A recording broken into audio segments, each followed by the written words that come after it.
wabarakatuh.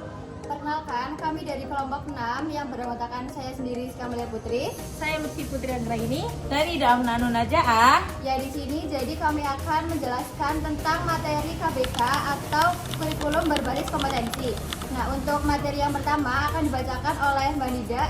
Ya, di sini yang pertama ada pengertian kurikulum. Itu pengertian kurikulum menurut Hilda Tabak di atas menekankan pada tujuan suatu statement, tujuan-tujuan khusus, memilih dan mengorganisir suatu isi, implikasi dalam pola pembelajaran dan adanya evaluasi. Ini berarti bahwa kurikulum merupakan suatu rencana untuk keberhasilan pembelajaran yang di dalamnya mencakup rencana yang berhubungan dengan tujuan, dengan apa yang harus dipelajari, dan dengan hasil dari pembelajaran. Pengertian di atas menggambarkan definisi kurikulum dalam arti teknis pendidikan. Pengertian tersebut diperlukan ketika proses pengembangan kurikulum sudah menetapkan apa yang ingin dikembangkan, model apa yang seharusnya digunakan, dan bagaimana suatu dokumen harus dikembangkan. Kebanyakan dari pengertian itu berorientasi pada kurikulum sebagai upaya untuk mengembangkan diri peserta didik. Yang B ada kurikulum berbasis kompetensi. Kurikulum berbasis kompetensi mulai diterapkan di Indonesia pada tahun pelajaran 2001 sampai 2002. Di beberapa sekolah SD, SMP, SMA yang ditunjuk oleh pemerintah dan atau atas inisiatif sekolah sendiri yang disebut mini plotting KBK di bawah koordinasi Direktorat SMP atau SMA di pusat kurikulum. Legalitas formal pelaksanaan KBK pada tingkat pendidikan dasar dan menengah belum ada karena tidak ada Permendiknas yang mengatur tentang hal itu.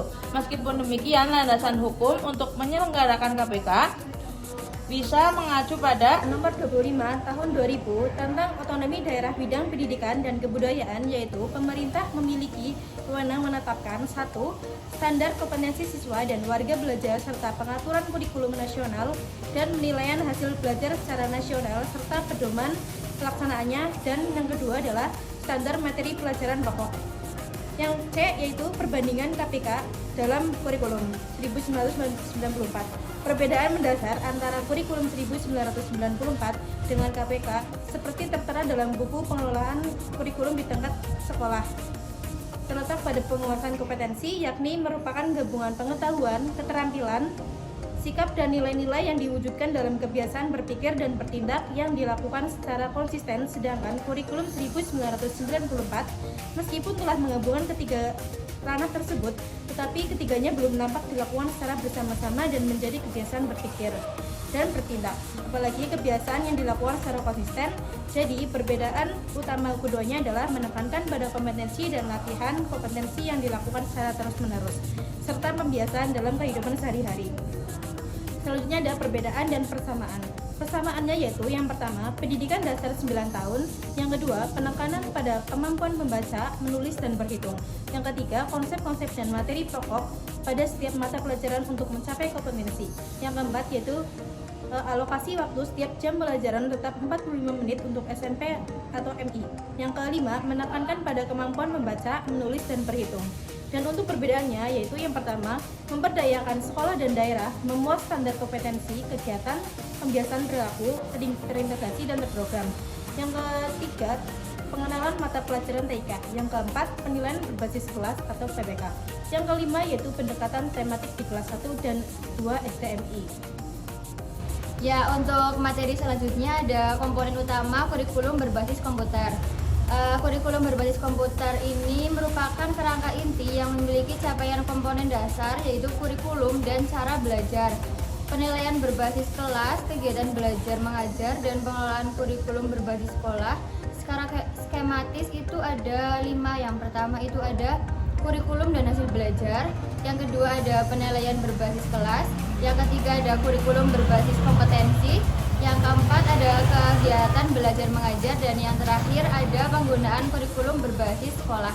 Oke, jadi pada materi tadi kita dapat mengambil kesimpulan itu perubahan kurikulum pada tahun 1994 ke kurikulum berbasis kompetensi atau KBK itu sebenarnya bertujuan untuk perbaikan mutu pendidikan di Indonesia.